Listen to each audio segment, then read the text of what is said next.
For the next 30 minutes, we will explore the unexplained. From mysteries beyond our galaxy to ghostly phenomena in our own backyard. We will dive into our psychic abilities and explore everything from conspiracies to the just plain weird. Welcome to 30-odd minutes. If the truth is out there, we will find it. But only by sheer accident. Woohoo! Hey, thank you so much. Welcome to 30-odd minutes, the most important show ever. Ever. That's a fact. Ever. That's according to my mom. Thank you, Mom, for watching. We appreciate your watching every week. Love you, Mom. You're the best. So, welcome back. What a week we had. What a crazy couple of days it's been. Been kind of popping around. Oddball Sarah was with me. We were up in Mount Washington, New Hampshire at a paranormal conference. We had a lot of fun up there. We even have some pictures. Sarah took them. Let's check some of that out. Look at that. That's Bob Mertz. Remember him? He was on one of our shows talking about Ouija boards, and there he is communing with the dead through one of his boards. There I am voguing, very much in touch with my feminine side. And Paulina Cassidy had these like lacy gloves, and I put them on and channeled Madonna, who's very much alive. However, she came right through. Yeah, she came right through. Mike Brody, Scotty Roberts, two other former guests. It was like a 30-odd reunion up there, and just a great time had by all. So much fun to go to these things. You realize we're going mainstream when you're at a paranormal conference, and so many fans are all around. The folks from TAPS were there, which was really cool.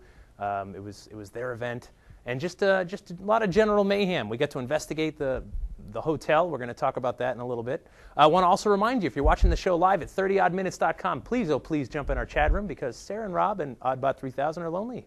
See them? Give them something to do. Give them some love. Give them some love. Show them some respect. Right on, right on. And write to us, info@30oddminutes.com. Send us your emails, your gripes, your complaints, future guest suggestions. We love to hear from you folks. We did get some emails and twits and tweeters and all that other stuff. I can't keep up with everything we have. MySpace, Facebook. Sarah, what are people saying? All right, so I picked a couple of tweets this time. First one we got from Moog35. It says, just so you know, I read your Twitter name as 300 double D minutes. Have to tell you, I wasn't expecting ghosts. Hey now. Woohoo. And one more. Your show rocks. I especially like the robot, although the hot blonde runs a close second from @Paracara. And why did you pick that one, Sarah? I'm completely unbiased.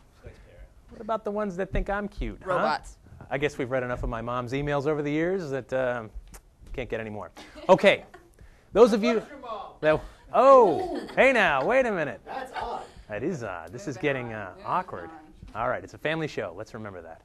All right, cool. Remember, those of you who were on our very first episode, which was like almost a year ago, we're going to have to definitely throw a kegger somewhere soon. But almost a year ago, we had a feature we haven't run in a while called One Question Interview. Why haven't we run it? Got kind of boring. Ran out of material, quite frankly. But our very first one was with Grant Wilson from Ghost Hunters. Let's bring that up. Check this out. One Question Interview.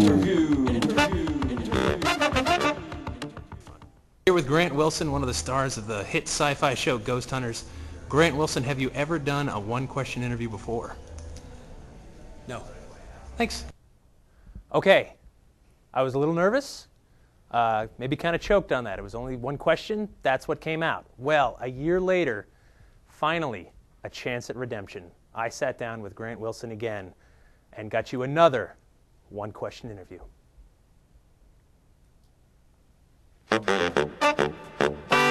One Question Interview. We're with Grant Wilson, one of the stars of the hit sci-fi show Ghost Hunters. Grant, this is your one-question interview. How do you think your last one-question interview went? Better. Thanks. You know what? He's right. He's totally right. I think I was just more focused in the first interview. So, Grant, thank you. Thank you for putting up with that, and I apologize for the lack of professionalism on the second one. I sincerely apologize. Thank you. Wow, in 1 year, his beard hasn't grown that much. No, it really hasn't. Mea culpa. All right. Great stuff. As I said, we were at this paranormal conference all weekend. It was a great time. and you realize this stuff really is going mainstream. And you don't need a paranormal conference to tell you that. You can turn on your television, your radio, your internet, look in the bookstore, open a magazine. This stuff is everywhere, which is good for business. People are kind of paying attention. Thank you. All right, we got a great guest to talk about this subject tonight, paranormal pop culture, with Aaron Sagers. He's a nationally syndicated pop culture columnist, entertainment journalist, and paranormal pop culture expert. His weekly column examines television, movies, music, video games, and comic books. He's also had extensive experience writing about paranormal investigation groups. Sounds exciting. Has joined numerous groups on cases and is a sucker for paramysteries in the world. His work has appeared in the Chicago Tribune, Philadelphia Inquirer, Miami Herald, the Frommer's Budget Travel, MSNBC, and along with many other outlets, he's also the editor of ParanormalPopCulture.com. And tonight he's all yours, live from New York City. Please welcome Aaron Sagers. Yeah. All right. Aaron, how are you? I'm doing very well. Now, my understanding is that you're only going to be asking me one question tonight? Sure. and if it can only be one, I hate to ask the one that I know you always get, but do you remember that TV show that had that monster doing that thing and those people were scared and they ran and everybody talked about it? Yes. Good night. Thanks for joining us. All right, to the bar, which is why we do this. You do remember that show, though, right? Did you watch it? The show with the monster and the running and the screaming, yeah. And things happened. Right. Yeah, totally. It was a favorite. Yeah, no, it was a great episode. What happened along the way? When did the paranormal start to just ooze and creep and crawl into mainstream society?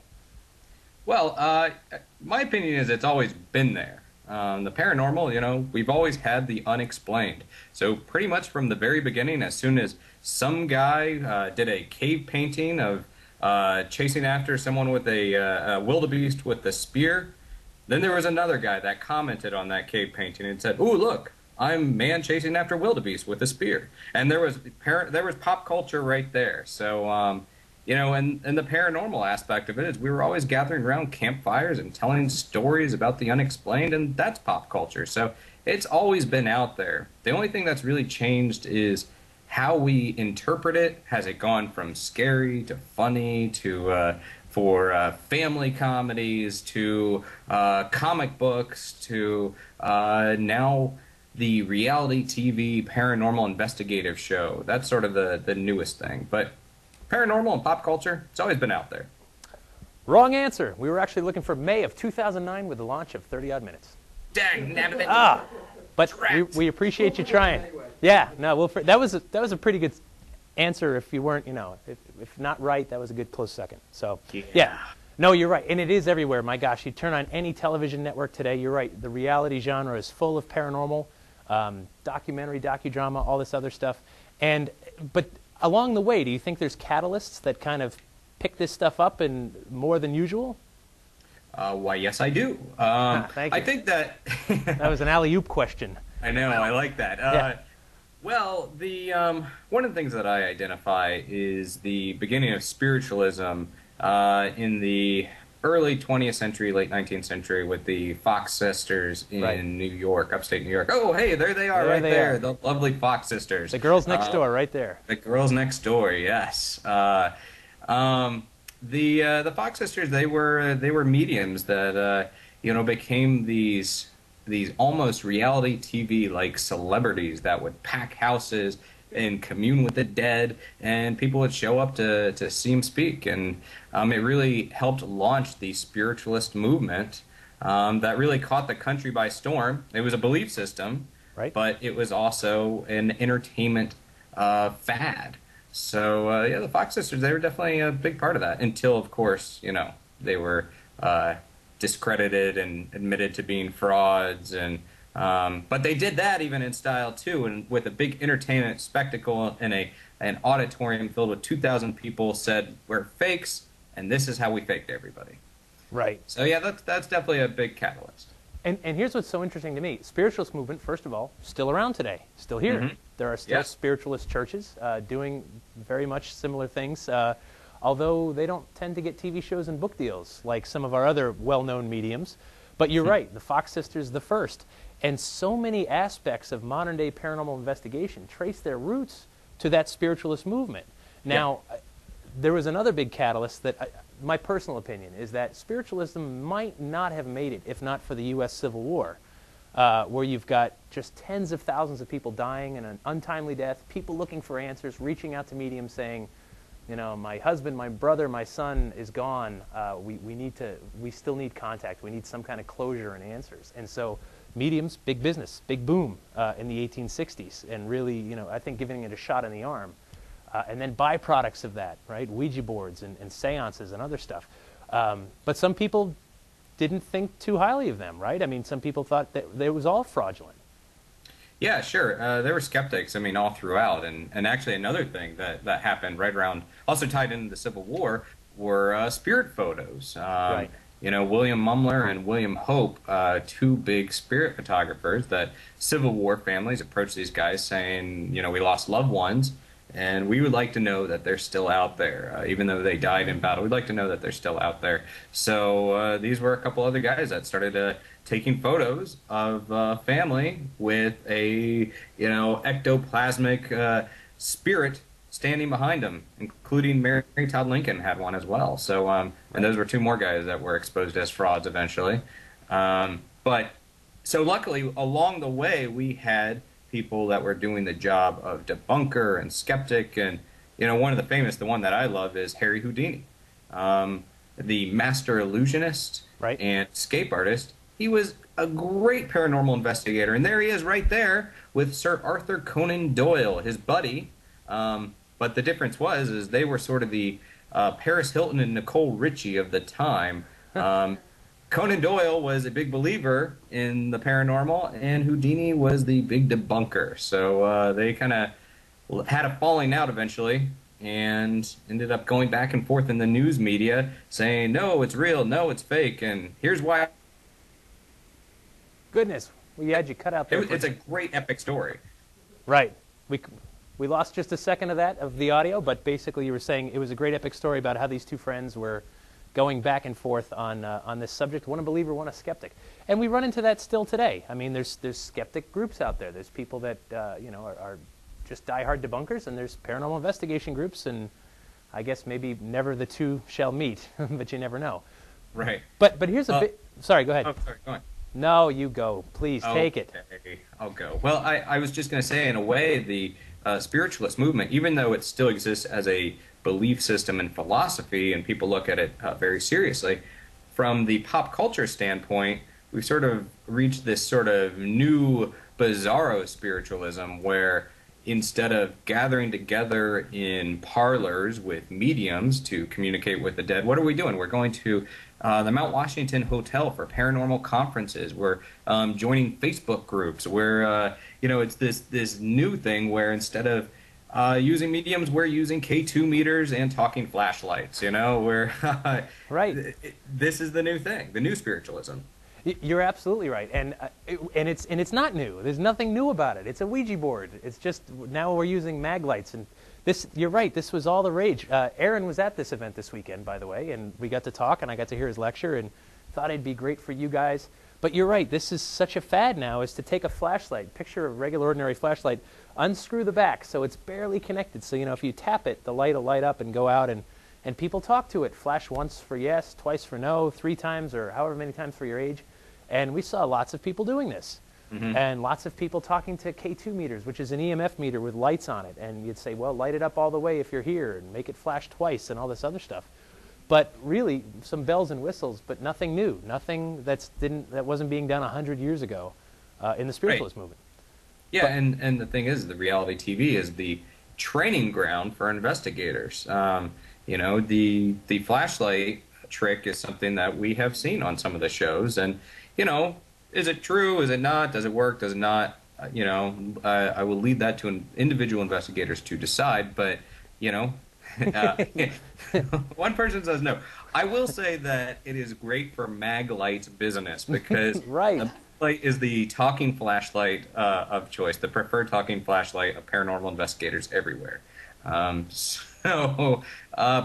they got these ideas from the reality TV shows. So it's interesting. That's like the training ground. You're right. And okay, so and this is a bigger question about pop culture in general. Does pop culture reflect society, or does society reflect pop culture? I mean, it's an age-old debate. It's both, I think. It's good answer. It's that back and forth cycle. I know. Was that an on the fence answer? Yeah, right. I'm hedging bets here. Oh, good, No, good. I truly think it's both. I think, pop culture reflects life, which reflects pop culture, which reflects, it's just back and forth, back and forth. Right, right. No, absolutely. And so one of the questions, and we sort of touched on it, but why do you think paranormal? And by paranormal, we're talking about everything. We're talking about monsters, vampires, beasts, ghosts, all of that stuff, UFOs even. Why does it resonate so with society in quite large numbers to support these television shows and conferences and 30-odd minutes? Thank you very much. That's a two-gun right there. Both of you. Thank you for watching. We appreciate it. Well, I think by nature we are almost we're explorers. We like to find out what's out there, Sure. And the unexplained. Well, it's a big thing. I mean, science has done quite a good job of explaining a lot, but there's still a lot out there that we don't have explained, and we like that. I think people like that, like the exploration, like the adventure, and that's why it continues to resonate with us. Why we still have this attraction to the paranormal, even though science has done so much. There's more out there, and the thing that I love is that you find the most paranormal, skeptic, agnostic, scientifically hard fact-minded person, and you drop them in the middle of the woods late at night, and I think suddenly you have a person who is summoning up all those pop culture paranormal stories they heard from their entire life. It's like you're suddenly a believer for a few minutes when you're out there in the dark, and you think about what is unexplained, what's creeping around out there. Is it a werewolf? Is it a vampire? Is it a ghost? Is it Bigfoot? Right. Is it all of them teamed up in some sort of super paranormal Justice League? I don't know. That would be cool. Like, hey, let's all get the skeptic. We finally got one alone. All right, very good. Aaron, we have a question for you in our chat room. Sarah, please. What do they want to know? Or me, Rob. Or Rob. Sorry, I didn't see. Rob. Yeah, Aaron, what do you think is the latest craze in paranormal investigation equipment? The latest craze in paranormal investigation. Besides the mag light, which we've already... Besides the mag light, we've exhausted that. I think there is an escalation as far as... It started out a couple years ago in 2004 or so when we had the reality TV investigative shows. It was about following the scientific method, and that was cool for a while, and then we got bored with that. So I think now we're at this point where it's like, you know what? Let's spice things up a little bit. Let's hunt for demons. Let's go for the extreme stuff. It's like the extreme sports of paranormal, where it's provoking, where it's looking for the nasty stuff that's out there. So I think we're seeing this escalation where we don't want so much the scientific method anymore. We just want to be scared, and we want to find out, the nasty stuff. Right. So you're saying you think we're getting away from equipment, more toward the old school, legend tripping and.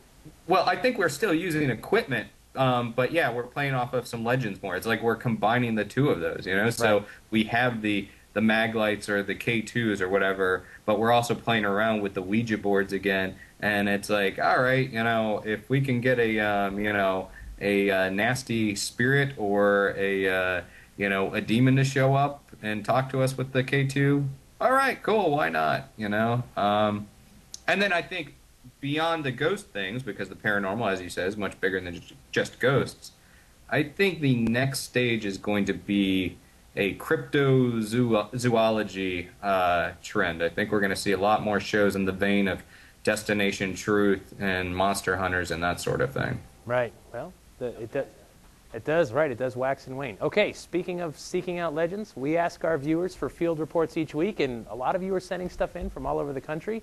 We got one this week from Tom. Please, roll it. 30-odd seconds. 30-odd seconds. Hey guys at 30-odd crew. This is Tom coming from Attleboro, Massachusetts at St. Stephen's Cemetery, where it is said that this stone I am leaning against right now glows green. And apparently quite a few years back, scientists actually came here to try to disprove that. They couldn't, so they turned it a little bit. It glowed red in a very unpleasant manner for a couple days until they turned it back. Apparently it just glows green now again. Back to you guys. Thank you, Tom in Attleboro, Massachusetts. How cool is that? These legends are all over the place. Glowing headstones. Maybe we should do it. And I gotta say that if, like I said, if you're caught in the middle of the forest, everybody's a believer. I'm thinking I want Tom out in the middle of the forest. Yeah. Tom is in our corner, that's for sure. All right. Cool. We actually, one question I do want to ask you, Aaron, is that, and I think you and I may have talked about this a little bit this weekend. Why do you think society draws that line between ghosts and the paranormal and religion? You know, for whatever reason we agree, but I see quite a blend. Do you think there is a line? I think there's less of a line. I think for a lot of people, the ghosts are becoming the religion. And there maybe was a line at one point, but I think it's blurring. I think we're seeing people that are using paranormal investigations as a way to support their religious beliefs, or the hunt, the investigation is almost like going to church. It has become a religious experience for people. I completely agree with you, and it's something I've been noticing too. It is like a belief system, and it seems like, especially in ghost investigation, they have their prophets and you know, their books. Hopefully one of mine. Shameless plug. But you know, you're right. They've got their practices, and well, you can't do it that way, and you can't use that meter because that doesn't get results. This one does, and you know, it is becoming a system of beliefs for sure. Okay, we do have another question for you, Sarah. We do. We have one from Paranormal. He wants to know, Aaron, what your personal beliefs are about the paranormal, how you ended up getting into this in the first place, really. Yeah, how did you get started in this?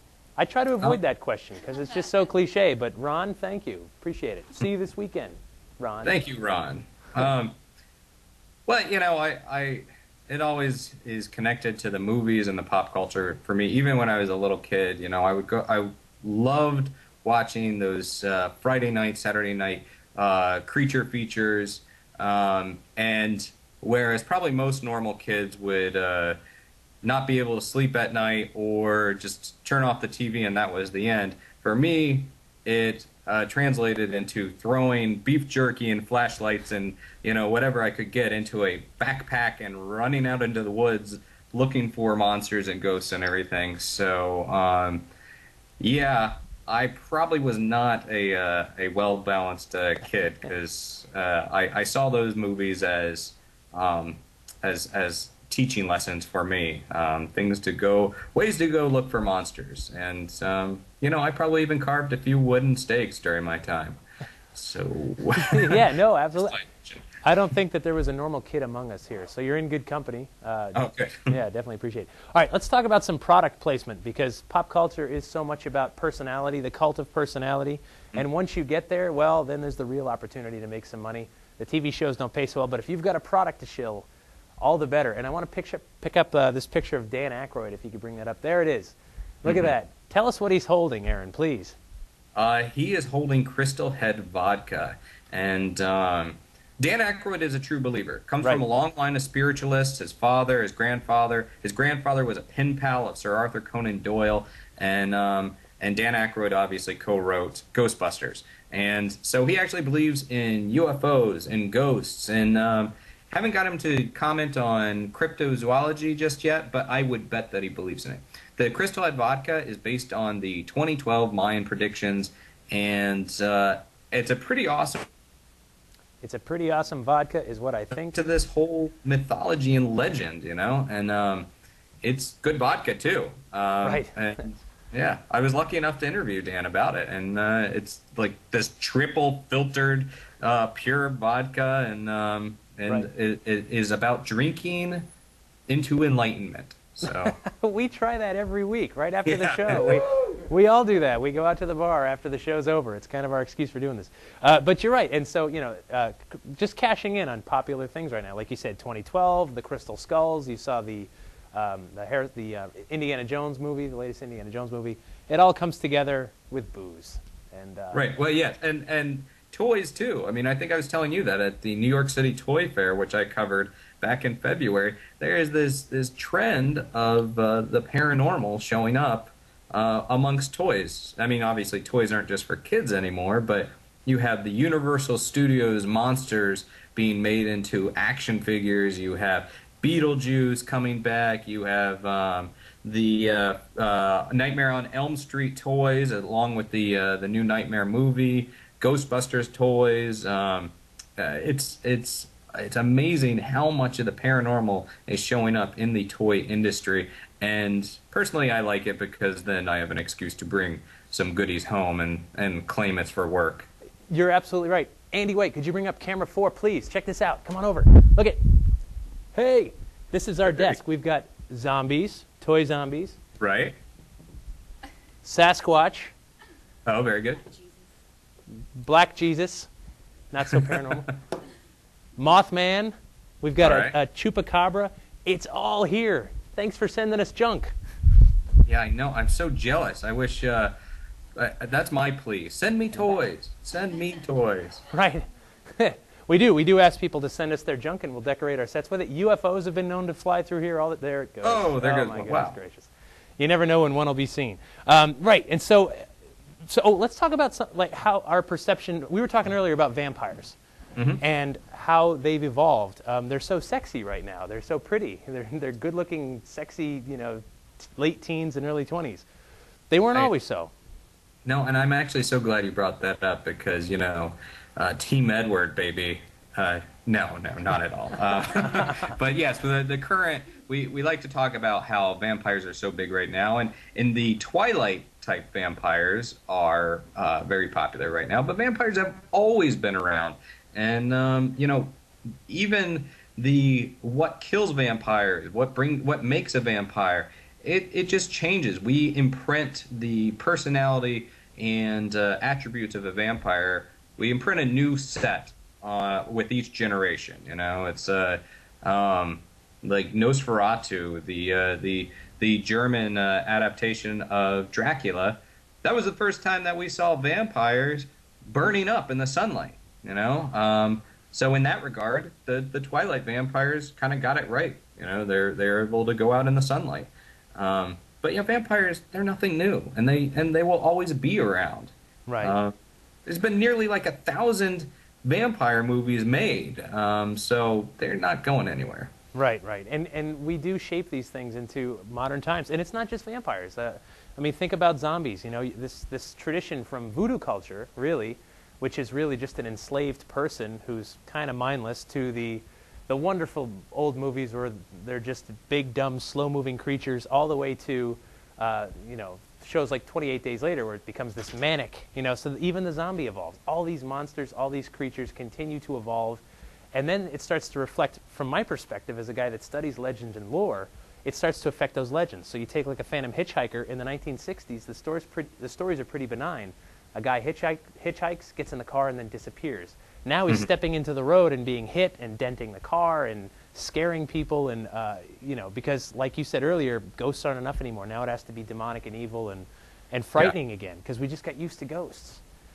And yet the monster stuff, it seems like those are becoming kind of benign or friendly. Like the Bigfoot, I think, people, there's the... messing with Sasquatch beef jerky commercials where Bigfoot is like a lovable character, Nessie is lovable, I don't know about Chupacabra, but, a lot of monsters are kind of lovable now. The end is near. No one can see that but you, by the way, but thanks for... No, I didn't see anything. I just no, that's good. Every interview. Just want to let you kids out there know the end is near. The end is near. We are almost up against it. You're right. People who tell me that there's no such thing as Bigfoot, I counter with, of course there's such a thing as Bigfoot. He does product endorsements. It doesn't get more real than that. He's real in our minds and consciousness and in every other way, shape, and form. Aaron, we are out of time, and I really do appreciate you being with us. Again, he's a blogger and the editor of ParanormalPopCulture.com. We'll have links to it from our website, of course, and you can check out what he's doing, always commenting. A lot of great posts there. Check it out. It's updated just about daily, except when he's at a paranormal conference. So, until next time, folks, stay odd. Yeah!